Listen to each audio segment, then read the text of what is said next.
알겠습니다. 저는 오늘 진행을 맡게 될 이동진이라고 합니다. 네, 오늘 영화 개봉을 드디어 했고요. 두 번째 영화입니다. 맡게 되었습니다.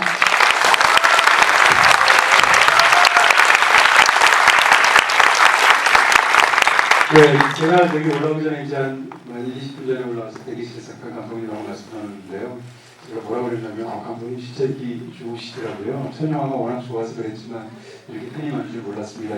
에이 뭘요 이렇게 하시는데 지금 바로 보여주셨습니다. 네, 너무 좋으시죠? 네, 자 오늘 이게 오늘 개봉하는 날이지 않습니까? 오늘은 이제 두 번째 영화라서 사실 첫 번째 영화에서 한번 겪으셨으니까 이번에는 굉장히 여유만만하실 거라고 예상했는데 첫 영화에서는 사실 전혀 안 떠신 것처럼 제가 기억이 되거든요. 그때도 제가 행사를 해가지고 근데 오늘 너무 떠시는 거예요. 왜 그러시는 건지.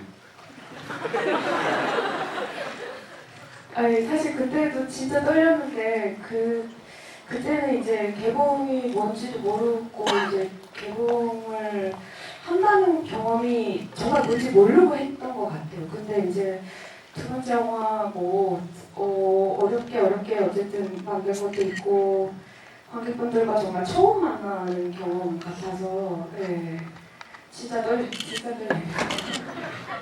이러시지만 말씀을 진짜 제가 아는 감독님들 중에 말씀 굉장히 잘하시는 분 중에 한 분이시고요. 아마도 이렇게 좋은 영화 만드셨으니까 좋은 얘기 많이 들려주시지 않을까 싶습니다. 오늘 시간은 대략 1시간 정도 준비가 되어 있고요. 그래서 저는 이제 영화에 대해서 여쭤보고 싶은 게 굉장히 많은 자리라서 앞부분에서 제가 감독님께 여쭤보고요. 뒷부분에 여러분께 준비된 마이크 드리겠습니다. 이따 질문하실 것은 하나씩만 준비하셨다가 딱 해주시면 감사하겠습니다. 자, 일단 배우들에 관한 얘기로 시작을 했으면 좋겠습니다. 영화를 볼 때마다 느끼게 되는 것은 진짜 어디서 이런 배우들이 이렇게 도적 같은 배우들을 발견해 오시고 또 그로부터 가장 여러분스러운 연기 그런 내신하는 생각을 항상 하게 됩니다. 이 영화에서도 이제 그 하나역을 맡았던 김나연 배우 보시면서 이제 저는 어떤 생각이 들었냐면 경우는 완전히 다른데 이전에 감독님의 첫 번째 굉장히 훌륭한 작품이었던 우리들에서의 선 맡았던 최수인 배우랑 비슷하다는 느낌이 있었습니다. 거기서는 약간 내성적이고 여기서는 조금 더 외향적인 느낌이 있고 그렇지만 두 아이 모두 굉장히 사랑스러우면서도 어떤 활기 같은 것이 있는 그런 부분들이 있어서 일단 그 김나연 배우에 관한 이야기를 먼저 여쭤보고 싶습니다.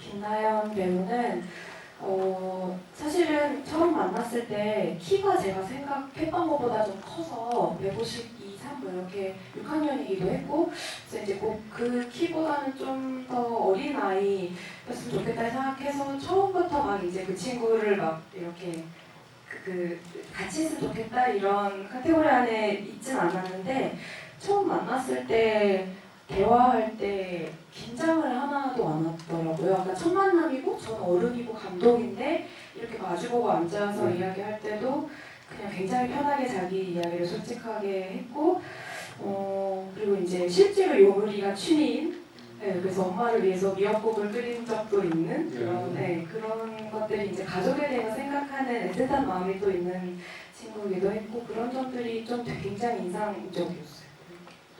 그리고 이제 유미, 유진 그 자매로 나왔던 배우들도 진짜 이게 굉장히 좋은 거예요. 특히 이제 유미 배우의 연기력은 굉장히 가수인 것 같은 느낌이 들기도 하고 두 배우에 대해서 좀 약간 소개해 주시죠.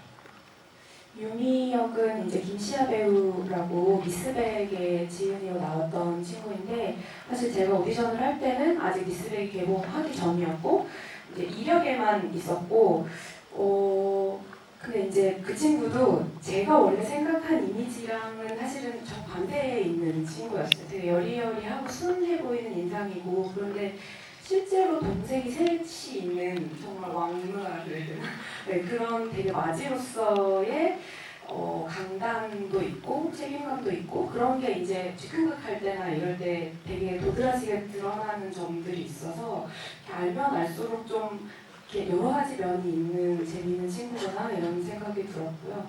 유진이 역을 했던 주예림 배우는 진짜 오디션을 굉장히 오래 막내를 했고 정말 촬영 거의 한 달 전쯤에 겨우 이제 찾게 된 친구인데 그냥 그 존재 자체가 되게 놀라운 그냥 에너지 그 자체, 생명 그 자체 이런 친구고 그리고 이제 현장에 대한 이해를 정확히 하고 있는 친구였어요. 네, 그런 게 되게 사실 좀 놀랍다라는 생각이 드는데 물론 영화도 두 영화가 완전히 다른 영화고 배우들이나 이야기도 완전히 다름에도 불구하고 이 전작들의 배우들하고 심지어 다른 배우들인데도 그 느낌을 그대로 주는 것 같은 느낌이 있습니다. 예를 들어서 지금 말씀해 주셨던 주예린 배우, 그러니까 제일 막내 꼬마로 나왔던 이 전작의 우리들의 남동생하고 굉장히 비슷한 느낌이 있어요. 우리도 굉장히 그 배우를 사랑하면서 강스타라고 불렀었잖아요. 그 당시에.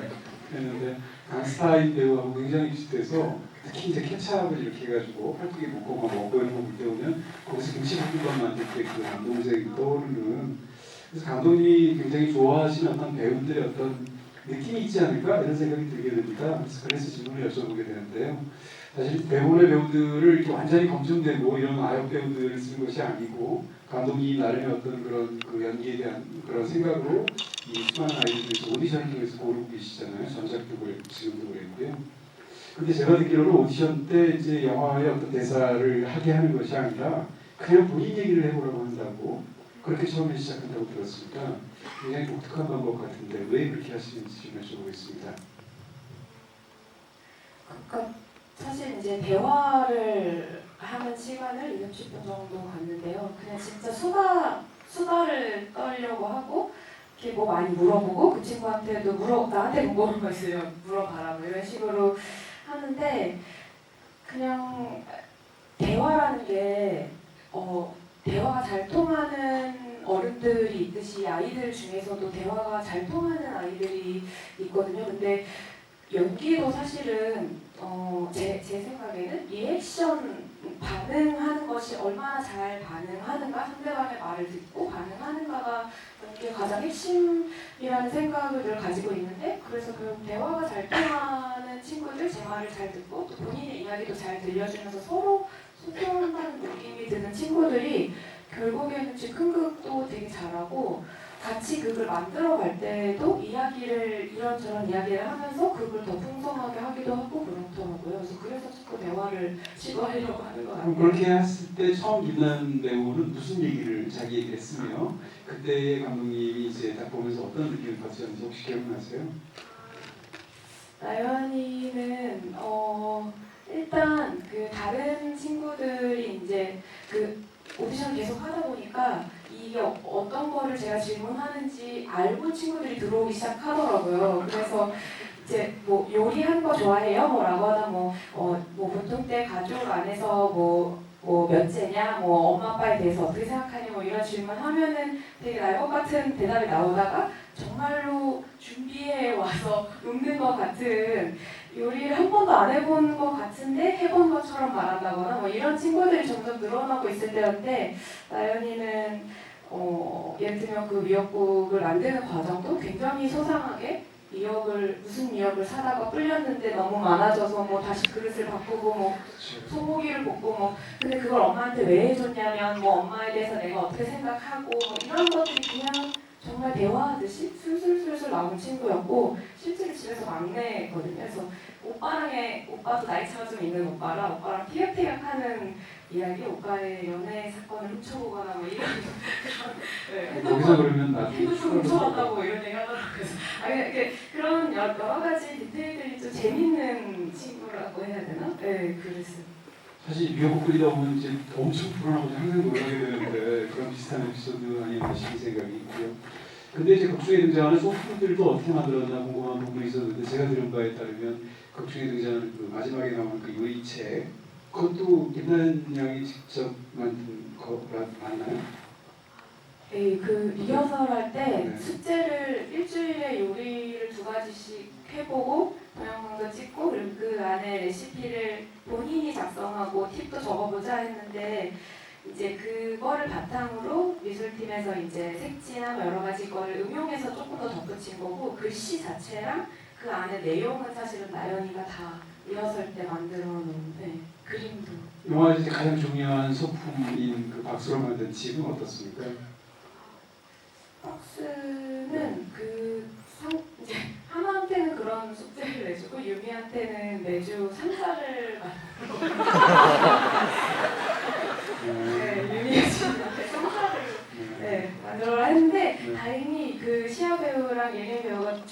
만들기 자체를 굉장히 좋아하는 친구들이라 나중에는 숙제를 너무 열심히 해가지고 그래야겠죠.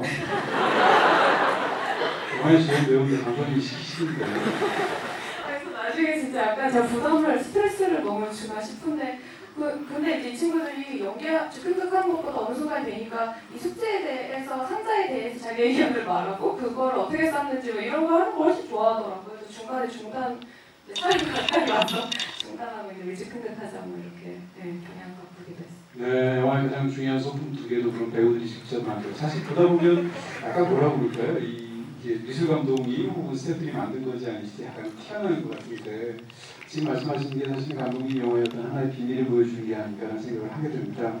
예를 들어서 뭐지 카메라의 그 눈높이부터 시작해서 연속을 만드는 방식에서 대사를 만드는 방식까지 그게 윤가은 감독님의 어린이 영화들이 다른 어린이 주연 배우들의 영화들하고 다른 결정적인 차이가 아닌가라는 생각을 하게 되는데요. 일단 그 이 영화를 보고 나서 초기에 그 언론에서 기자나 평론가들이 가장 재밌는 반응은 이것은 YCU다 윤가은 시네마틱 YCU 유니버스다. 그래서 이제 그 얘기 굉장히 많이 한 사람들도 굉장히 좋아해요. 저도 사실은 그 약간 그런 마음이 있어서 영화에서 이제 설혜인 양그 도서관에 딱 나오는 순간 그런 생각이 들고 무식적이 나오는 순간 그래서 최수인 양 진짜 많이 봤는데 그 사람이 그대로네 장혜진 씨 그때도 연기 너무 잘하셨는데 이런 마음이 들면서 막 응원하는 심정이 들거든요. 이렇게 집어넣으실 생각을 원래 처음부터 하신 거예요? 아니요, 전혀 아니고요. 이 이야기를 이제 1년 넘게 디벨롭 하다가 방향을 한번 좀 크게 바꿨는데 그때 제목을 우리 집으로 바꾸게 됐는데 우리 집으로 바꾸고 나니까 이 영화에 이제 잠깐 등장하는 친구들이 있는데 그 단역들을 우리들의 친구들이 오면 좋겠다는 생각이 그냥 들었고 사실 저의 사심에서 다시 이 친구들 보고 싶고 현장에서 같이 하고 싶은 마음이 사실은 제일 컸던 것 같아요. 근데 이제 그 감독이 이제 배우를 검증이라는 말이 좀 이상하지만 이게 이미 다 어떤 확고한 위치에 있는 배우들을 쓰지 않지 않습니까? 그 영화를 보면 특히 이제 어린이 배우들이다 보니까 더 그런 면도 있고 성인 배우도 마찬가지일 텐데 사실 이제 지금 어린이 배우 중에 거의 제일 유명한 배우 중에 하나가 김수환 양일 텐데 김수환 양을 처음 발굴하신 것도 사실 단편에서 처음 발굴하신 분이 있으시고요. 그리고 이제 설혜인 양 같은 경우에는 또 다음 주에 영화는 또 다른 영화에 나오기도 하고 그리고 이제 장혜진 씨 같은 경우에도 사실은 저는 저렇게 연기 잘하는 배우가 여태까지 숨어 있었지 하면서 우리들을 보면서 사실은 그 어머니 역으로 나왔던 연기 너무 잘하시잖아요. 그러다가 이번에 이제 기생충으로 엄청나게 그러니까 이런 면들 보면 감독님께서 발굴하다시피 했던 그런 적어도 인기에 관해서는 무명인 배우들이 이렇게 큰 스포트라이트를 받으면서 그런 과정을 보시게 됐잖아요. 지난 2, 3년간. 그게 어떤 느낌이셨습니까? 로열티 받으셔야 되는 거예요. 아니 진짜 그냥 사실은 뭐 제가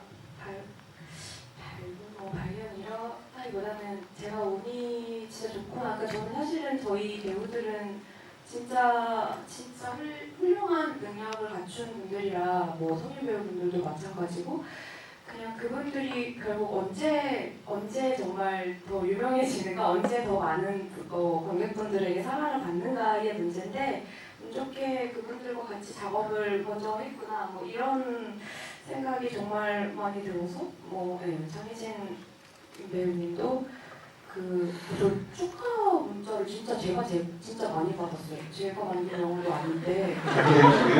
한국 영상 축하드립니다. 네, 그걸 저한테 그 일반 친척분들 친구들이 저한테 막 축하 문자를 보냈어요.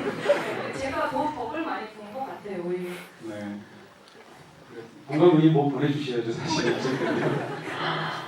이제 본격적으로 이제 영화 이야기로 들어가서 여쭤보도록 하겠습니다. 이 영화는 사실 이제 제목이 워낙 비슷하니까 우리 집 보다 보니까 전작을 잘 떠올리게 되는데 일단 영화가 다루고 있는 이야기의 핵심에서 굉장히 큰 차이가 있게 느껴집니다. 전작은 말하자면 수평적인 주제를 갖고 있었다면 그러니까 우정 같은 것이겠죠. 비슷한 나이의 아이들끼리 사이에서 벌어지는 이 영화는 이제 심지어는 이 양질의 아이들끼리 사이에서도 나이로 바람이가 있지 않습니까? 그리고 가족 얘기다 보니까 이 영화는 가족 얘기를 다루면서 어떤 수직적인 그런 주제를 다루고 있다고 보여지는데요. 이 영화를 처음 만드실 때 최초의 아이디어는 어떤 거였는지 그 좀 일단 먼저 궁금해집니다. 완전 최초 제일 처음에.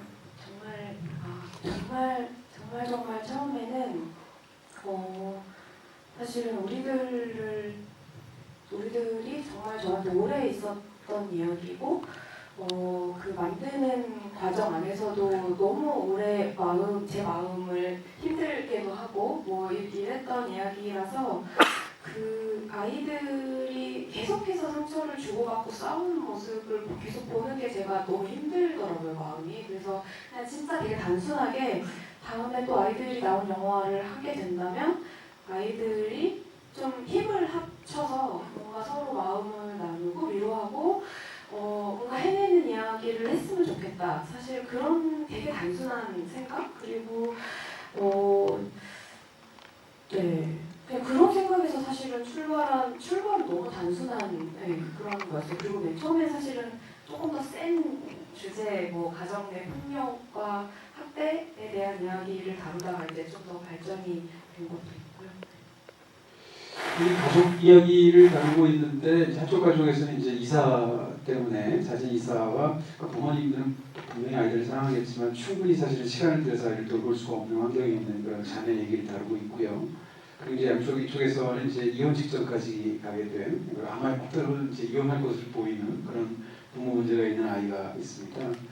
그때 일단 이 얘기를 여쭤보고 싶은 것은 일단 이 영화는 가족 영화처럼 보이는데 그리고 어떻게 보면 이 세 아이가 모여서 집을 지으면서 새로운 가정을 이루는 것처럼 보이기도 하잖아요. 근데 이 영화에 왜 두 가족이 일단 필요하다고 생각하셨는지가 첫 번째 질문이고요. 또 한 가지는 극 중에서 이쪽 아이들의 부모들이 특별히 나쁜 아이들은 아니잖아요. 제 부모는 아니잖아요. 근데 지방에 지금 일하러 가서 그런 거고. 근데 그렇게 가 있을 때는 또 삼촌이 이렇게 케어를 하도록 되어 있지 않습니까? 근데 그렇게 중요한 이 유미 유진의 부모님이나 아니면 삼촌이 영화에서 전혀 안 나오잖아요. 그런 선택을 하신 것에 대해서 제가 여쭤보고 싶습니다. 네, 첫 번째 질문은 이제 두 가족이 필요한 이야기. 왜냐하면 가족에 관한 이야기를 다루다 보면 한 가정 내 내부를 다룰 수도 있지 않습니까? 근데 굳이 이렇게 두 가족을 가서 붙이는 이야기를 나누셨어요. 그러니까 이게 아마 제가 그 시작이 아이들이 어떤 방식으로든 연대하는 이야기를 하고 싶다는 마음에서 출발을 했기 때문에 더 그렇게 두 가족, 두 아이가 우정을 나누면서 이 과정을 헤쳐갔으면 좋겠다 이렇게 된 부분도 있는 것 같고요.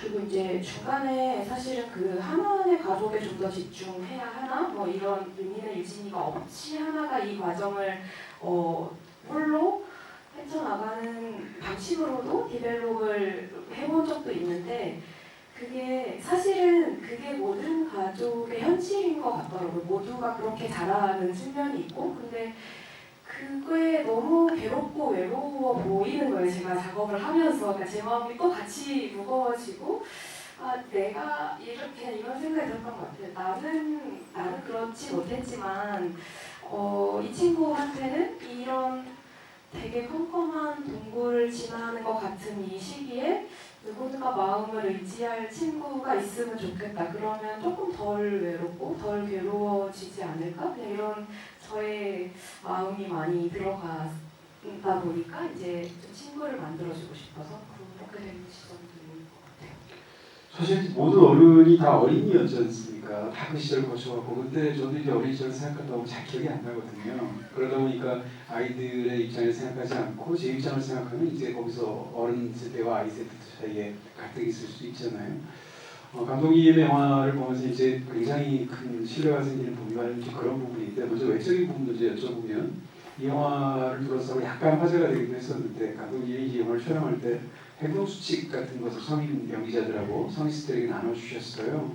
근데 저는 그걸 보면서 굉장히 큰 감동을 받았는데 거기를 보면 이제 저는 그냥 애초에 그런 걸 주셨다라고 하길래 예상했던 것은 아이들한테 함부로 대하시지 마시고 고운말 쓰시고 뭐 이런 것만 있는 줄 알았거든요. 근데 제가 제일 놀란 건 아이들 연기자를 그냥 나이가 어릴 뿐이지 똑같은 사항들이 굉장히 많았어요. 대표적으로 스태프들이나 다른 성인 연기자들은 연기 슛 들어가기 직전에 아역 배우들에게 최대한 말을 시키지 말고 그 배역에 혹은 찍을 장면에 대해서 생각할 시간을 주시기를 당부하는 말이 있었어요.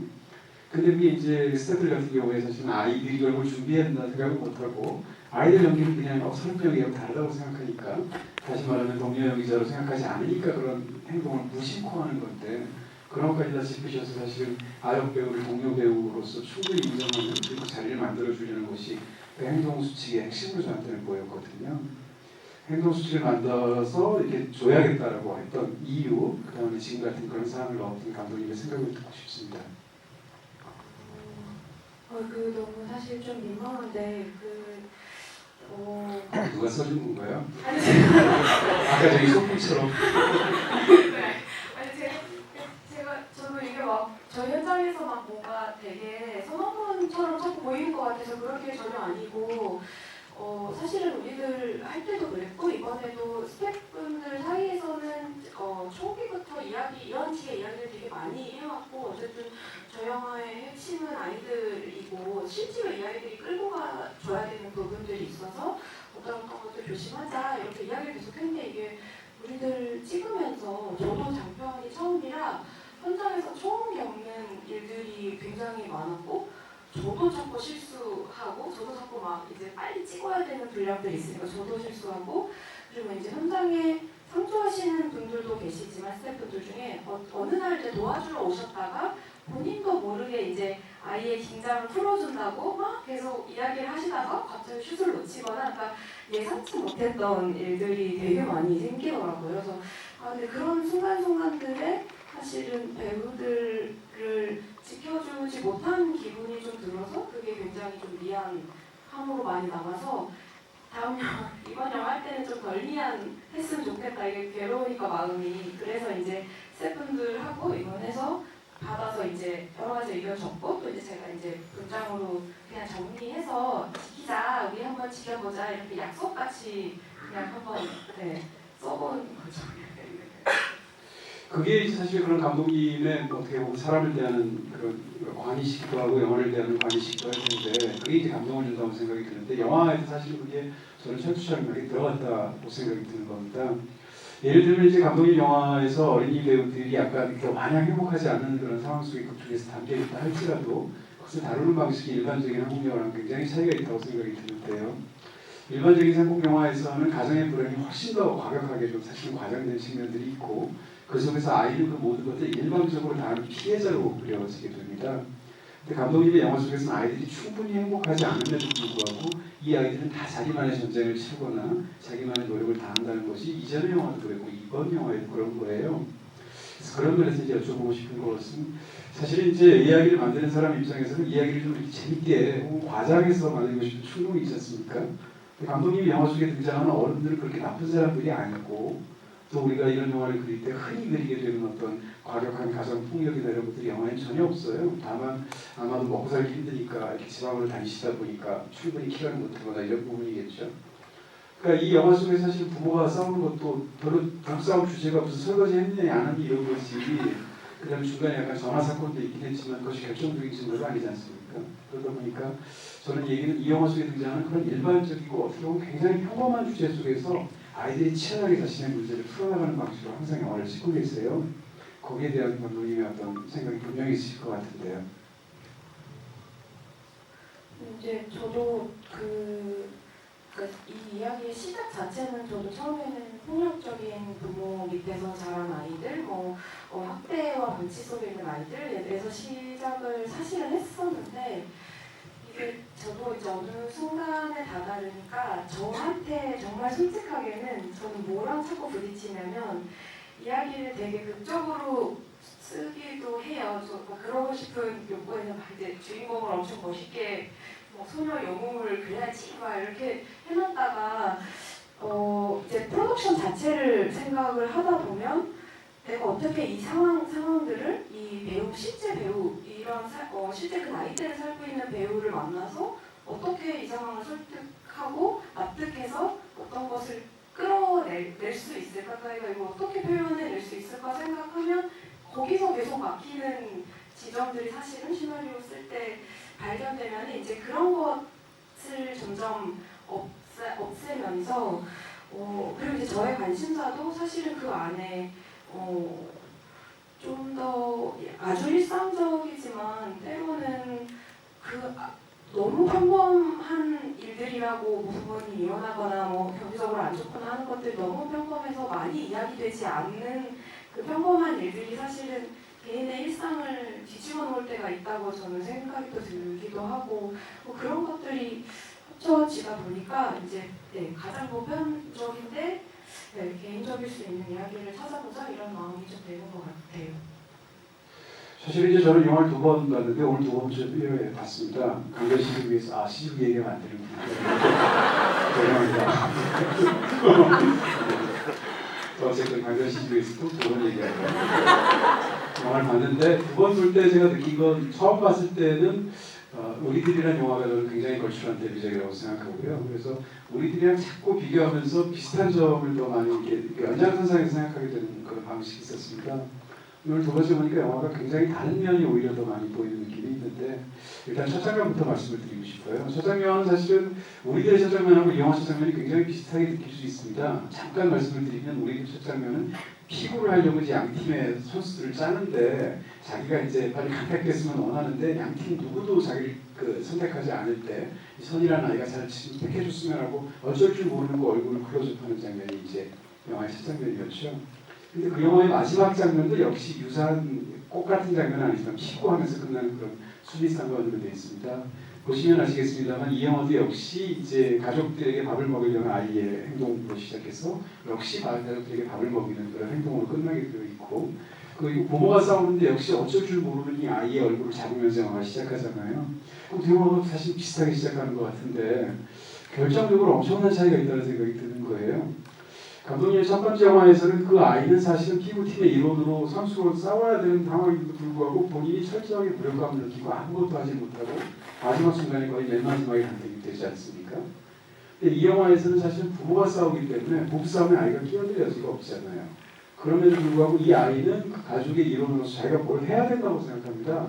그렇게 해서 어쨌건 가족들이 같이 밥을 먹자고 고깃밥에 밥도 덜고 그래서 밥을 먹자라는 게 시작이거든요. 그러니까 이 두 아이는 사실 굉장히 다른 아이다라는 생각이 드는 거고 특히 우리가 보았던 우리 집에서의 주인공인 하나라는 아이는 사실은 얘는 완전히 어른인 거죠. 그러니까 가정의 문제를 부모의 문제도 그냥 부모의 문제라고 생각하고 자기는 부부싸움에 혹은 이혼의 피해자라고 생각하지 않고 거기서 자기가 뭔가를 해야 된다고 하는데 아이 입장에서 할 수 있는 것이 그죠. 여행 혹은 식사 이런 것들인 거죠. 그런 면에서 첫 장면이 저한테는 굉장히 인상적이었었거든요. 아마 첫 번째 영화는 이렇게 생각하시면서 지금 전혀 처음 듣는 것 같은 표정을 짓고 계시니까 사실은 그런 생각을 하시면서 아마 첫 영화의 첫 장면을 아마 떠올리셨을 텐데 예를 들면 첫 영화도 내가 비슷한 슈트로 시작을 했다든지 어떠셨습니까?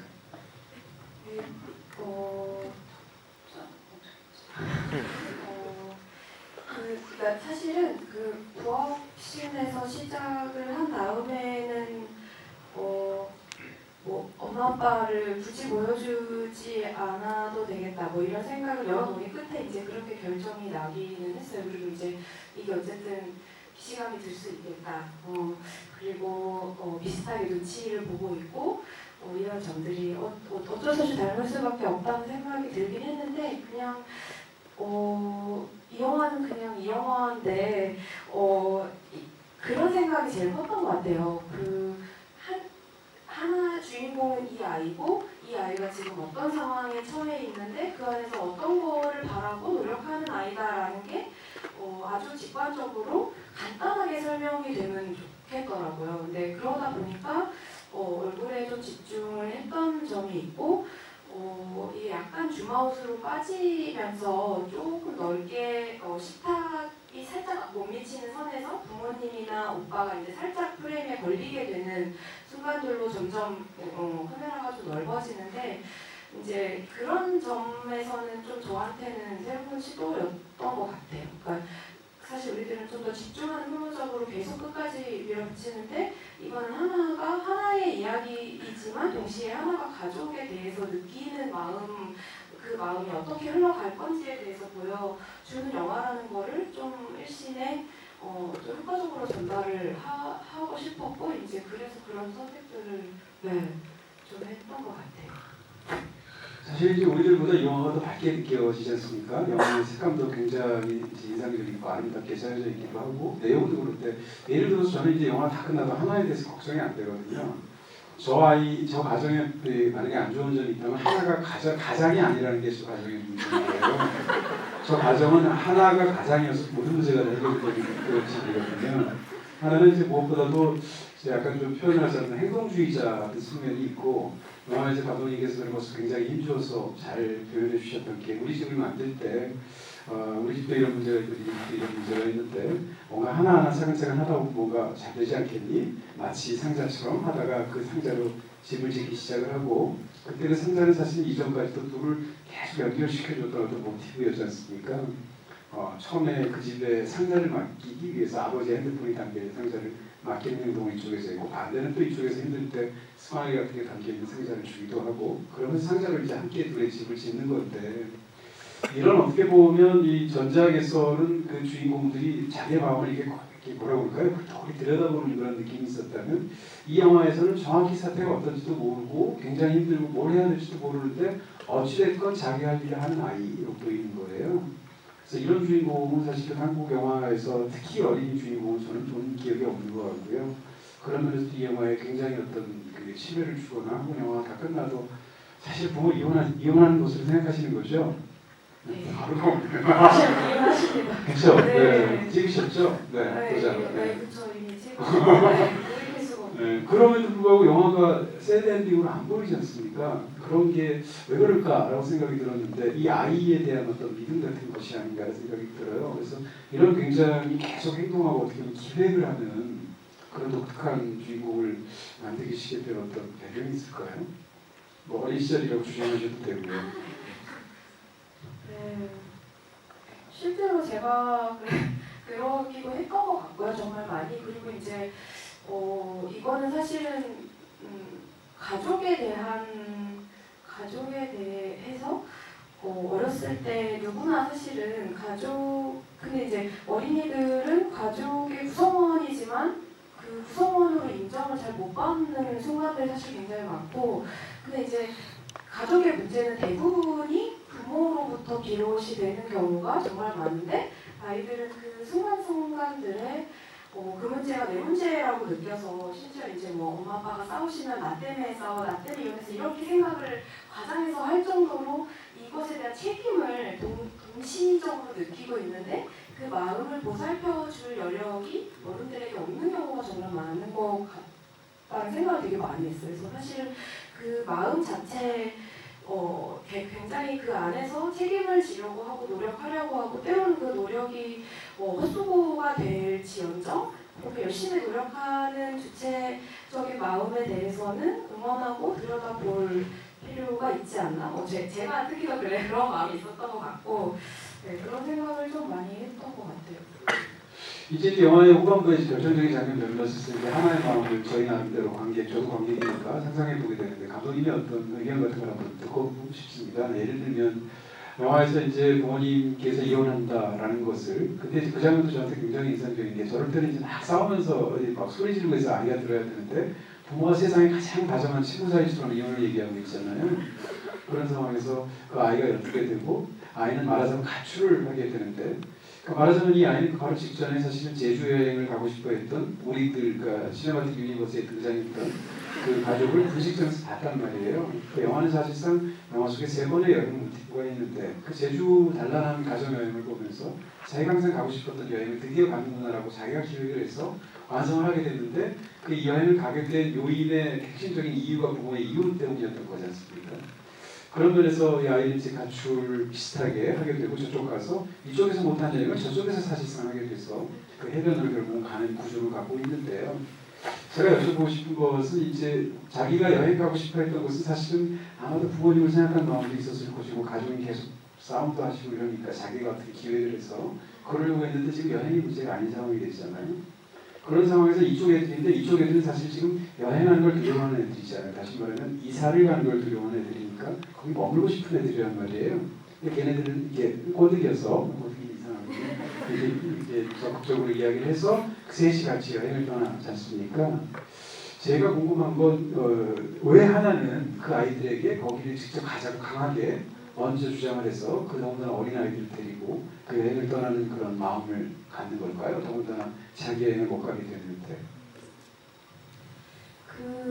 아무래도 그 동기에 대해서 그 시나리오를 개발할 때도 스태프분들하고 정말 많은 피드백을 주고받았고, 저도 이제 그 마음이 뭘까, 무슨 마음이어야 할까에 대한 고민을 많이 했는데, 제일 크게는 사실은 이 엄마 아빠랑 가기로 했던 여행은 사실은 그 이혼 사실을 들어야만 하는 여행이라서 그것 자체를 정말 부정하고 받아들이고 싶지 않은 마음, 일단은 여기서부터 벗어나 버리고 싶은, 도망치고 싶은 마음이 가장 크게 들었을 거라고 생각했고, 이 공간에 계속 있었던 공간 안에 있는 것 자체가 너무 답답해진 정말 극으로 치달은 순간이라고 하나한테는 이 어쩔 줄 모르는 마음을 뭔가라도 환기하려는 무의식이 작용하지 않았을까, 이렇게 일단은 생각을 했고, 또 이제 하나가 정말 열심히 노력을 했는데 어쨌든 이게 안 된 거잖아요. 근데 그 과정 속에 같이 동료고 이제 동반자로 있었던 유미유진의 문제는 아직 뭔가 기미가 남았다. 아직 해결될 수 있다. 그러니까 뭐라도 해내고 싶은 마음, 이렇게 열심히 했는데 어떤 거 하나라도 이뤄보고 싶은 마음이 또 동시에 있지 않았을까. 그 모든 마음이 굉장히 복잡하게 일어나지 않았을까, 이런 생각을 최종적으로는 배우랑은 이제 그런 이야기를 제일 많이 했어요. 지금 말씀드리니까 더 이해가 되는데, 그러니까 이 하나는 뼛속깊이 행동주의자인 거죠. 어차피 이쪽에서 할 수 있는 일이 사실은 다 완전히 파이가 된 상황에서 이쪽에서라도 저희가 할 수 있는 역할을 하고 싶어하는. 근데 이제 거의 여행을 직접 떠나서 사실 떠날 때부터 가슴이 조마조마하잖아요. 아이들이 제대로 찾아갈 일도 없을 것 같은데, 그래서 굉장히 마음 이렇게 되고 해는 지는데 큰일 났다 이런 마음을 관객 입장에서 갖게 되는데, 영화에서 이제 그 아이가 결국은 싸우지 않습니까? 근데 싸움의 핵심은 뭔가 하면 아이는 그냥 집에 있으면 다 제대로 됐을 텐데 왜 여기를 나왔느냐, 다시는 머물러 있는 게 더 나은 판단이었다라는 것이 이제 윤희의 입장이고, 하나의 입장은 무슨 소리냐, 난 너를 위해서 여기까지 와준 건데 여행하는 것이 나은 입장이었다라는 입장이지 않습니까?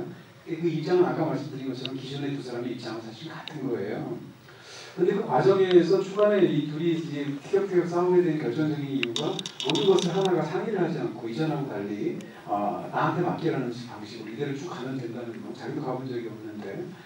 근데 이게 만약에 이들이 새로운 가족을 이루는 이야기다라고 만약에 본다면 그 둘 사이에서 이 세 아이 사이에서 일어난 일은 어떻게 생각하면 이 하나의 부모님들 사이에서 일어나는 일하고 굉장히 유사하게 느껴집니다. 더군다나 두 아이는 집을 갖고 있으니까, 이제 갖고 가고 있으니까 새로운 가정을 이루는 것일 텐데, 다시 말하면 하나는 그 장면에서 이전과 달리 자기 부모처럼 행동하고 있는 것이라고 저는 느껴지거든요. 그렇게 해서 상대방 의견을 묵살하고 자기 하는 대로 하면 돼 라고 따라오기를 바라게 되는 건데, 사실 아이 입장에서는 그렇게 되는 것이 아니라는 거, 이 영화는 말하고 있는 거지 않습니까? 그런 측면에서 제가 여쭤보고 싶은 건, 이 갈등에서 왜 두 사람이 싸우게 될 때 더군다나 하나는 이전과 완전히 다른 태도로 여행을 떠난 이후에 그런 행동들을 계속 취하게 돼서, 제가 볼 때는 규칙 사유가 하나한테 있는 것 같은데, 이 행동주의자님께서 왜 그렇게 자꾸 주장을 하게 되는 것으로 설정을 하시는지가 궁금해집니다. 고민 제일 많이 했어요. 하나는 스트레스 상황, 정말 극도의 스트레스에 다다랐을 때 어떻게 행동을 할까. 저희는 어떻게 자기의 감정, 다스리지 못하는 감정을 갖고 자기보다 어린 아이들을 데리고 갈까, 이런 고민을 계속했는데, 일단은 이제 그런 생각, 정말 스트레스 받고 힘들 때 그냥 상대방 말이 안 들려버리게 되는, 그냥 아주 본능적인 그런 상황들이 일어날 거라고 생각을 했고, 그리고 이제 사실은 이제 이 책이 저는 유미한테도 살짝은 있다고 생각을 하면서 근데 잘 표현이 안 되긴 했는데, 유미도 이제 계속 좀 언니를 긁는 말을 약간 눈치 없어 보이는 행동을 살짝 하고, 그러니까 사실은 유미도 되게 스트레스 상황 속에 있고, 이 스트레스 상황 속에서 아이들은 어쩌면 부모 집에서 배운 것들, 부모가 표현했던 부정적인 감정을 표현했던 방식들을 자기들이 은연중에 학습돼서 은연중에 표현하지 않을까? 그래서 사실 그 아이들이 원래 사이가 좋을 때는 절대 하지 않았던 행동이 이런 상황에서 나올 수밖에 없는 그렇게 저 생각을 좀 했던 것 같아요. 네. 그거와 이제 연결해서 마지막 장면에 대한 질문을 이제 드리게 됩니다. 사실 관객 입장에서 제가 아까 저는 이제 영화 끝나도 하나에 대해서 별로 걱정 안 한다고 생각하는 게 하나는 아이가 얼마나 단단한 아이인지 봤으니까 우리는 이제 그런 생각을 가지게 됩니다. 근데 만약에 하나는 어떨까라고 생각하면 입장이 다를 수 있다고 생각이 드는데요. 사실 객관적으로 이 얘기를 그냥 스토리만 쭉 이렇게 나열을 하다 보면 새드 엔딩이지 않습니까? 왜냐하면 결과적으로 아이가 그렇게 필사적으로 막으려고 했던 부모님의 어떤 싸움을 막기는커녕 오히려 부모님이 이혼까지 기정사실화 됐고 마지막에 이 유미 가정이 자매하고 헤어질 때도 무슨 말을 하면 이사가도 계속 언니 해주는 거지 뭐 그럼 나는 계속 언니야 라고 말을 한다는 뜻은 아이들은 그렇게 노력했음에도 불구하고 실패하고 결국 이사를 갈 수밖에 없다는 상황이지 않습니까? 그럼 애초에 이 양쪽 집안에서 목표로 삼았던 가정의 어떤 그 가장 최악의 상황이 둘 다 실현이 된 상황이고 집에서 자기가 돌아갔을 때 자기를 가축하고 알고 있는 것으로 알고 있고 근데 아이는 이 마지막 장면을 보면 밥을 해서 이 가족들에게 계란표에 얹어서 밥을 줄 때 아이의 표정을 보면 이 세상 다 끝났다가 아니거든요. 얘는 아마도 이 우리 집을 가지고 그 해변에 갔다 온 경험 속에서 뭔가 굉장히 중요한 교훈을 얻은 것 같아요. 그래서 아이가 받지 않을까라고 생각이 드는데 제가 궁금한 건 이 아이는 그 여정을 통해서 무슨 교훈을 얻었을까? 그리고 마지막 순간에 결과적으로는 부모님까지 이혼하게 되고 자기가 막으려고 했던 친구들이 이사가는 것도 못 막게 됐는데 이 아이는 왜 저렇게 굉장히 단단한 표정으로 끝날 수 있는 것인가에 대한 질문입니다.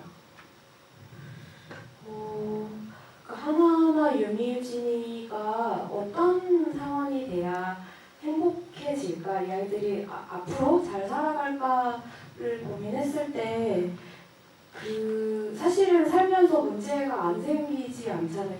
계속 새로운 문제가 생기고 또 이제 가족이라는 것도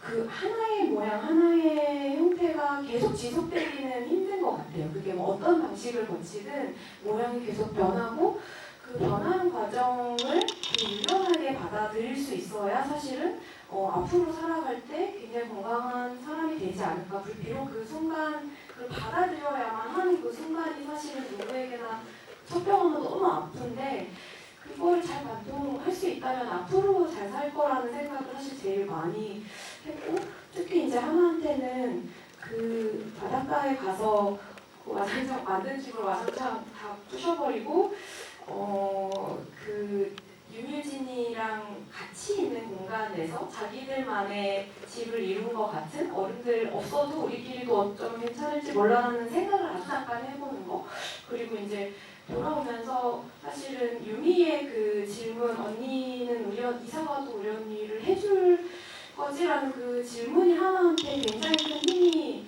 되지 않았을까. 그러니까 가족이 내가 이렇게 피를 나눈 이 한 집에 사는 이 사람들만 가족이 되는 게 아니라 저 밖에 또 누군가와 또 다른 형태의 가족 정말 피보다 더한 진심을 나누는 그런 가족을 만들 수 있다는 희망 같은 거를 하나가 좀 새롭게 발견을 했으면 좋겠다. 그러면 좀 마음이 조금 편해지지 않을까? 앞으로 괜찮다는 느낌이 들지 않을까? 이런 생각을 하면서 그 느낌을 굉장히 이제 지역적인 거 한두 개만 더 여쭤본다면 그 사실 그 우리 집 장면에서 이제 하나가 집 밟는 걸 시작으로 해서 이제 아이들이 막 집을 부술 때 굉장히 마음이 아프잖아요. 근데 저 소품은 아이들이 만들겠으니까 2개 만들진 않으셨을 것 같고 저 장면은 한 번 찍으셨습니까?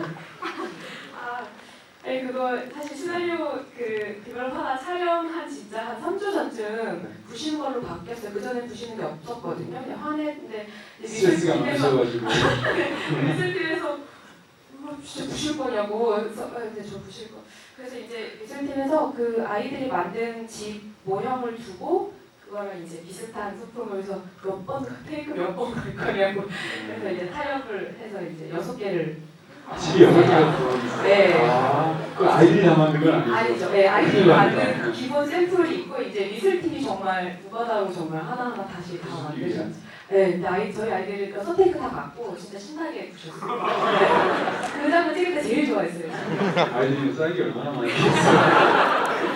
아니 저도 그 생각했거든요. 왜냐면 그 타르코프스키가 마지막 영화를 희생이라는 영화 찍었을 때 희생의 마지막을 보면 데뷔를 장식하는 게 그 집을 불태우는 장면인데 세계 최고의 감독이 소련 감독이 비토리오 스토라로가 그때 카메라 망가지고 모르고 촬영을 했어요. 그래서 그 집을 다 태웠는데 못 찍는 겁니다. 그래서 그때 메이킹 필름이 남았는데 그 성인 같은 타르코프스키가 거의 천하의 빡친 표정으로 결국 세트를 다 다시 찍고 몇 달 기다렸다가 다시 태웠거든요. 혹시 마찬가지로 집에서 올렸어요. 감독님께서 혹시 그랬더니 역시 그런 타르코프스키처럼 이렇게 그런 게 아니라 6개를 준비하시고 그 장면 재밌었겠다 싶은 생각이 마지막으로 질문 드리고 여러분께 마이크 드리도록 하겠습니다. 다음 영화 사실 벌써 얘기하는 게 오늘 개봉날이라서 그렇지만 또 감독님 다음 영화 너무 궁금하기도 하고요. 혹시 이제 다음에 어떤 영화를 찍으실까? 그 중에서도 이제 진짜 이번에 또 YCU 영화를 찍으시는 건가? 아니면 완전히 다른 영화에 도전하고 싶으신 건가? 그걸 한번 여쭤보고 싶습니다. 만약에 전자라면 하나도 나오는가?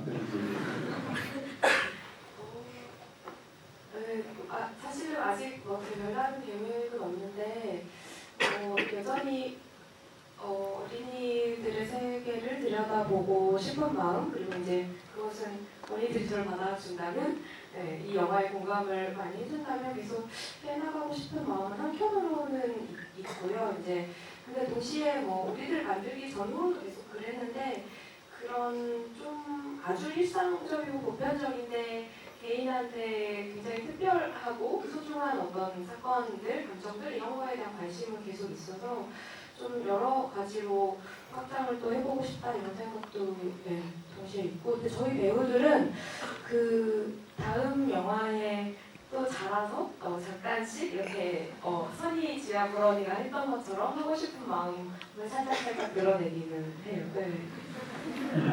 비포 선라이즈 같은 장기 시리즈가 있습니다. 들기도 하네요. 네.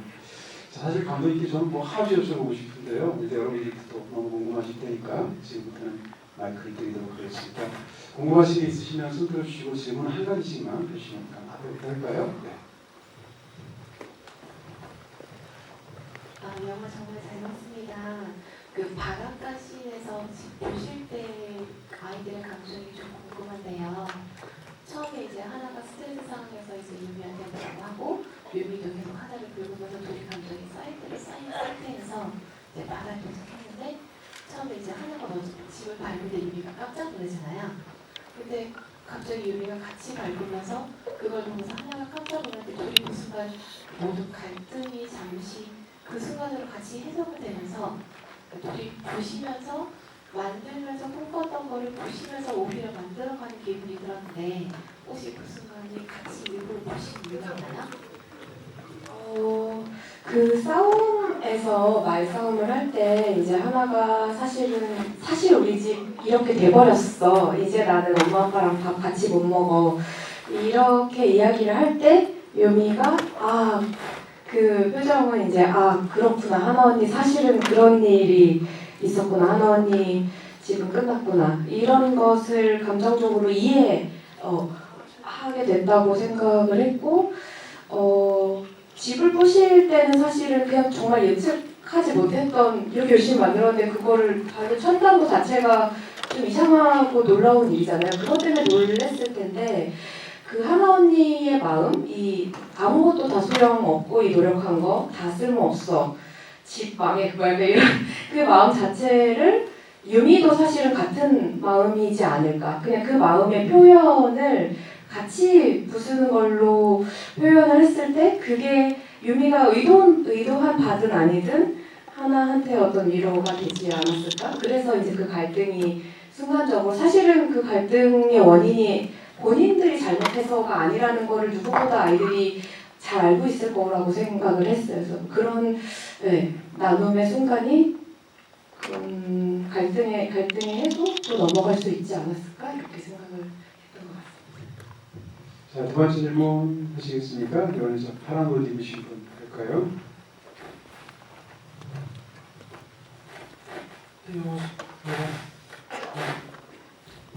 설명드리고 싶은 거는 이번 영화 우리 집도 전작인 우리들처럼 이제 어린이 배우들한테 따로 시나리오 보여주시지 않고 가끔씩 쪽대본 보여주는 식으로 진행하셨는지 궁금합니다.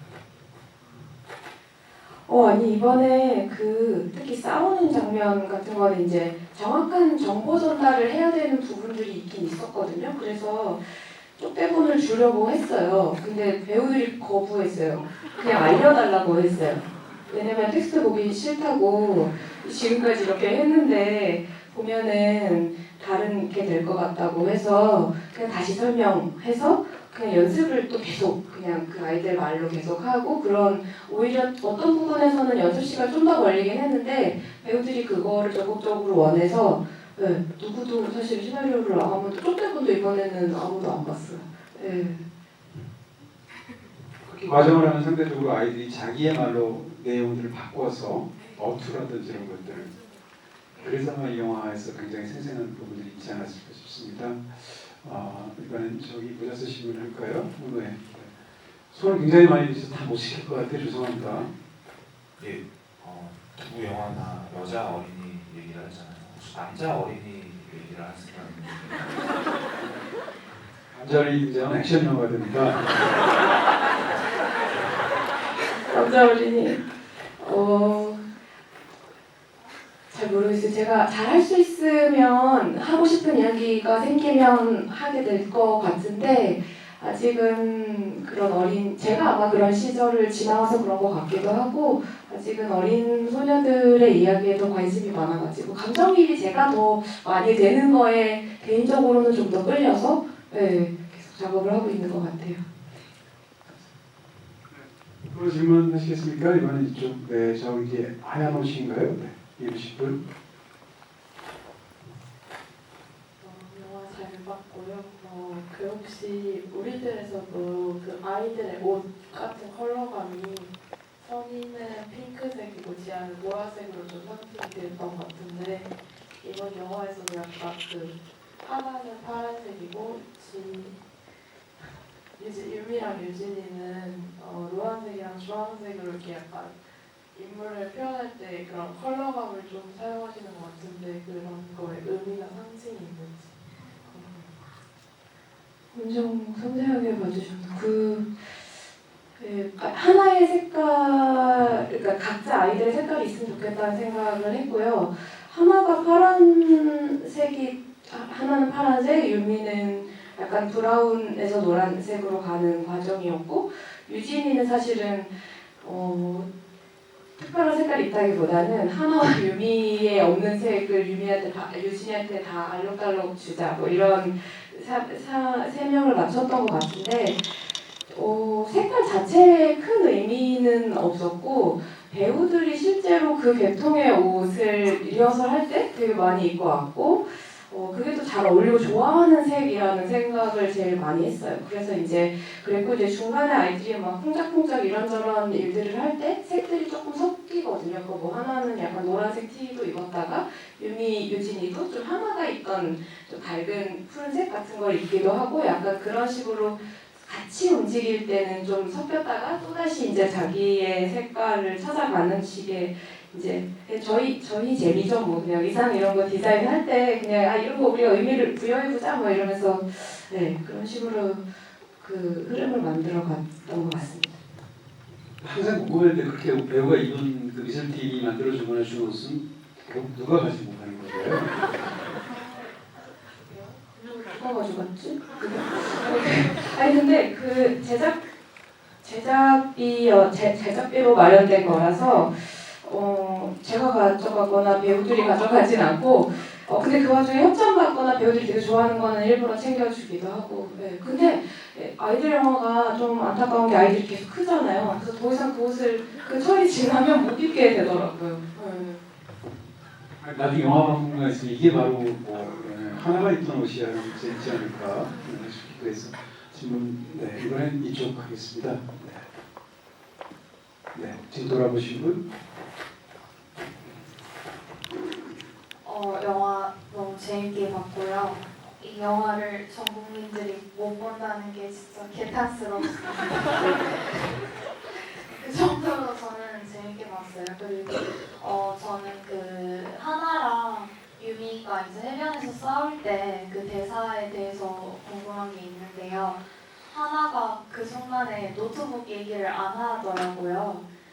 물어내라 뭐 그런 말을 일절 언급을 안 하던데 사실 이제 저도 그렇고 제 또래 아이들의 이제 그런 싸움을 생각해 보면 그땐 별거 아니라고 생각하고 넘어갔던 것들도 이제 그 순간이 되면 다 끄집어내서 막 할 때가 있잖아요. 그 노트북 얘기를 하는 거 혹시 구상을 해보신 적이 있는지 궁금합니다. 그게 그 얘기를 안 하죠, 하나가. 이미 하나는 이제 그 사건 자체를 엄마 마음을 내가 이걸로 잡았어, 여행으로. 이렇게 생각하고 일단락 본인 마음속에서 짚고 넘어갔다고 생각을 해서 아주 깊숙이까지는 상황이 안 갈 거야라고 생각한 점도 있었던 것 같아요. 왜냐면 그 막판에 가면서의 싸움은 이혼 소식 듣고 나서부터는 정말 멘붕에 아예 마음 정말 멘붕이 거기서부터 벗어날 수가 없는 상황일 거라고 생각해서 이 가족에 대한 문제, 네가 뭘 알아 나에 대해서, 내가 얼마나 아픈데, 내가 얼마나 지금 힘든데라는 거에 더 초점이 맞춰져서 그것 자체를 몰라주는 것 같은 유미에 대한 억울함이 있지 않았을까. 그래서 자꾸 그 대화들이 그런 쪽으로 흘러가게끔 직조가 된 것 같고, 그 노트북에 우유 쏟는 게 어른 관객분들은 그게 진짜 가장 큰 공포처럼 비명을 지르시면서 막 저희 팀도 막 가장 큰 너무 힘든 그거 장면을 못 보겠다고 다시. 그런데 이제 어린이들은 생각보다 그렇게까지 아주 크게 반응하지는 또 않더라고요. 그러니까 이게 느끼는 게 또 조금 다른가 보다 이런 생각도 또 들기도 하고, 네, 여러 가지 생각이 그때 있었던 것 같아요. 또 질문하시고 계신가요? 네, 제가 여기 네, 여기시고. 영화 정말 재밌게 잘 봤습니다. 제가 궁금한 건 그 유미 같은 하나 같은 경우에는 요리를 잘하는 어떤 취미이자 특기가 있잖아요. 그거는 이제 이 영화가 그 결말에서 밥을 다 같이 먹는 장면으로 끝나니까 좀 납득이 가는 부분이 있는데, 그 유미 같은 경우에는 왜 상자를 만드는 취미를 유미에게 쥐어주셨는지, 그게 어떤 의미인지가 조금 궁금하고, 그리고 부부싸움에 스크립트가 있었는지 궁금합니다. 부부싸움의 스크립트는 사실 있었는데 제가 쓴 대본이 진짜 거짓말 같더라고요. 그거를 이제 어떤 보편적인 자꾸 대화가 겉도는 추상적인 대화를 제가 시나리오로 썼더라고요. 그래서 이제 배우분들이랑 이야기할 때 실제로 저희 성인 배우분들 다 자녀가 계신 부모님들이신데 이렇게 안 싸운다고. 그리고 이제 그럼 우리 즉흥극으로 같이 여러 가지를 해보자. 그래서 이제 성인 배우분들도 같이 즉흥극을 계속 싸우는, 네, 그런 거를 하면서 좀 그리고 현장에서도 또 즉흥적으로 많이 하기도 했고, 좀 그렇게 걸러진 대사들이 사실은 좀 대부분 많이 결국에 마지막에도 많이 쓰였고요. 상자는 막 사실은 상자 자체에 막 의미를 되게 크게 담진 않았고, 처음에는 만들기를 좋아하는 친구였으면 좋겠다. 근데 이 친구가 뭘 만들까? 근데 조금 더 구체화된 뭔가가 있으면 좋겠다고 생각했는데, 약간 이건 제 경험에 없는 집에서 계속 살 때 수납 공간이 되게 부족한데 집에. 그리고 이제 계속 이사를 다닐 때 물건을 어디다 담아야 되지? 이거를 다 살 수가 없는 상황에 놓였을 때 사실 아이들이 그 상황에서 창의력이 발동을 해서 이런저런 상자를 모아서 그 안에 이것저것 담아야지 이런 식의 생각을 하게 될 때가 있고, 저도 그랬고 그런 생각을 하다가 이제 그럼 상자를 만들어 볼까? 이런 생각을 했던 것 같습니다. 저는 실제로 아이들 중에 이렇게 상자 모으는 아이들 굉장히 많은 것 같고요. 그러니까 또 한 가지 제가 영화 보면서 생각되는 건 상자가 반갑다는 생각 굉장히 많이 하게 되는데, 원하는 상자를 모아서 집을 짓기도 하고, 저 아이들은 사실 이제 부모나 삼촌이 적극적으로 케어하기 어려운 아이들이지 않습니까? 시간이 아마 굉장히 많을 거고 그 사람 밖에 막 다닐 수는 없을 거고 방에 아마 굉장히 오래 있었을 것 같고 그런 상황 속에서 어떤 방과 이 상자에 대한 어떤 아이들의 선호와 이런 것들이 연결되는 부분이 있는 것 같아서 저는 사실 약간 좀 이게 좀 뭐라 그럴까요? 뭉클한 부분들도 있게 저는 보기도 했습니다. 관객 입장에서요. 질문하실 분도 계신가요? 네, 이번에 왼손 드신 분? 네. 저기, 네. 알겠습니다. 네. 네. 왼손 드신 분? 네. 네, 되게 재밌게 봤습니다. 저는 영화를 보면서 찬이 시점 되게 궁금해졌어요. 그 하나가 찬이 방에 들어갔을 때 찬이가 뭐 뭘 하고 있진 않았고 그냥 가만히 앉아서 부모님이 싸우는 소리를 가만히 듣기도 했었고 또 하나에게 됐다고 네가 뭘 알겠냐 이런 식으로 말하는 걸 보면 찬이도 가족들의 지금 현 상황에 대해서 되게 많이 알고 있고 또 힘들어하는 것 같았는데 근데 이제 또 찬이는 왜 하나에게 하나는 왜 찬이에게 이런 부모님에 대해서 조금 더 이렇게 서로 간에 말이 없었는지 그리고 또 찬이 마음은 어땠을지 궁금해졌어요. 찬이는 영화상에서는 중학교 2학년으로 나오는데 저는 아마 하나도 중학생이 되면 비슷한 태도를 계속 저런 집에서 계속 산다면 어느 시점에는 이것이 내가 해결할 수 없는 일이고 살짝의 냉소를 하게 되는 시점이 또 오게 되는 것 같은데 찬이가 지금 그런 시기를 겪고 있다고 생각했던 것 같아요. 사실 하나보다 더 오랜 시간 동안 부모의 싸움을 일찍 목격했고 이것이 어떤 내 힘으로 해결할 수가 없는 일이라는 것을 찬이는 일찍 깨달았고 그 결과 밖에서 연애를 하면서 뭔가 다른 곳에서 좀 애정을 구하면서 내가 할 수 있는 곳에서 사랑을 구하려고 하는 사람으로 조금씩 변해가고 있는 사람이라고 생각을 했고 하나는 아직 그 단계까지 도달은 하지 않았고 그 단계가 꼭 좋은 단계라고 말할 수는 없지만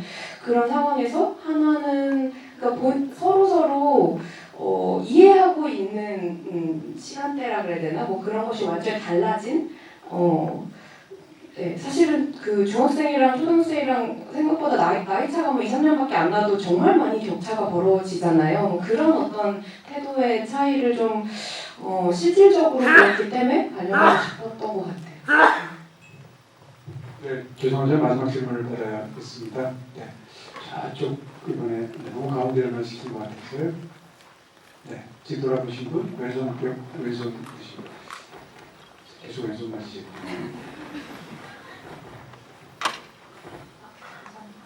영화 너무 잘 봤고요. 저 연출부 그 목록에 놀이 전문가, 글놀이 전문가분이 계시던데 그분은 어떤 역할 하시는지 궁금하고요. 그 하나가 이제 취미 피해서 이제 종이집을 사수하면서 핸드폰 있는데 핸드폰 다시 들어온 건지 그래가지고 핸드폰 잘 못 들어가지고 종이집에 가져오면서 핸드폰을 떨어뜨렸거든요. 근데 핸드폰 다시 가져온 건지 그쵸. 예. 그거를 결국 다시 못 가지고 왔기 때문에 그 다음에 이제 산길을 헤맬 때 너 때문에 핸드폰도 잃어버리고 이게 뭐냐 차라리 뭐 이거 더 버리고 뭐 이런 얘기를 했다고 생각을 했고 그 지점은 저도 이런저런 고민이 있었는데 처음에 이 사람이 그 술 취한 이 동네 주민이 자고 있을 때는 집을 어떻게 몰래 가지러 갈 수 있지만 그 사람이 진짜 깨어난 것 같고 아이들에게는 그게 훨씬 성인에게보다 훨씬 더 큰 위협이잖아요. 뭐 동네에서 그런 술 취한 사람을 막 자주 보는 것도 아니고 그래서 떨어뜨린 걸 알면서도 어쩌면 혹은 몰랐을 수도 있고 다시 주스러 갈 수 없었겠구나.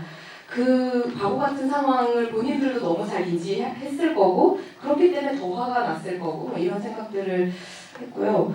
그 어린이 연극 놀이 전문가 분은 박영 선생님이라고 우리들 때도 같이 해주셨는데 제가 그분하고 뭐 친한 친구기도 하고 실제로 어린이들하고 같이 연극놀이를 주로 하시는 선생님이시기도 하세요. 배우기도 하시고. 근데 이제 그 초반에 워크샵 선생님 초청해서 워크샵을 진행을 했고, 이거는 리허설 들어가기 전에, 그러니까 배우들 캐스팅 다 하고 즉흥극도 해서 캐스팅 다 한 다음에 우리 리허설이야 시작하고 했을 때 그 첫 주를 선생님을 초청을 해서 워크샵을 했는데, 그 워크샵은 사실은 별게 아니고 이 작품에 참여하는 모든 단역까지 모든 어린이 배우들이 한 자리에 모여서 각자 소개하고 서로 좀 친밀해지는 시간을 갖고, 이때는 작품에 대한 이야기는 사실 전혀 하지 않아요. 그냥 이 연기에 대한 이야기, 뭐 자기 삶에 대한 이야기, 어린이 배우로서 느끼는 고충, 뭐 삶의 여러 가지 문제들, 뭐 이런 거 이야기 되게 하고 게임도 하면서 서로 친밀해지는 시간을 갖는데,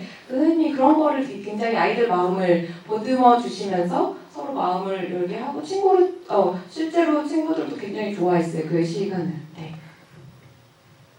네, 뭐 계속했으면 좋겠지만 벌써 1시간이 훌쩍 지났어요. 마셔야 될 것 같습니다. 오늘 개봉날인데 이렇게 특별하게 또 좋은 질문 많이 해주시고 무엇보다 좋은 말씀 많이 들려주신 유관 감독님 감사드리고요. 마지막 말씀 드리면서 마치도록 하겠습니다.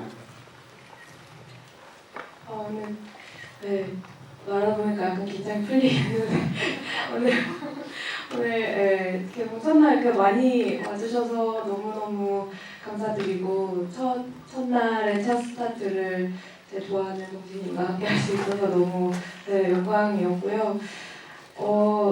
그러니까 두 번째 영화가 전 첫 번째 영화가 제일 어려운 줄 알았는데 두 번째 영화가 더 어려워서 세 번째 영화는 어떻게 찍지 감독님한테 여쭤보니까 더 어려워가지고 이게 쉽지 않은 일이구나. 그래서 전보다 훨씬 관객분들이 이제 극장에 찾아주실 때 그게 진짜 고마운 마음이, 진짜 사무치는 고마움이 진짜 이제 또 처음 생기는 것 같다는 생각이 들고, 오늘 어쨌든 늦은 시간까지 이렇게 자리 함께 해주셔서 영화 봐주셔서 너무너무 감사합니다.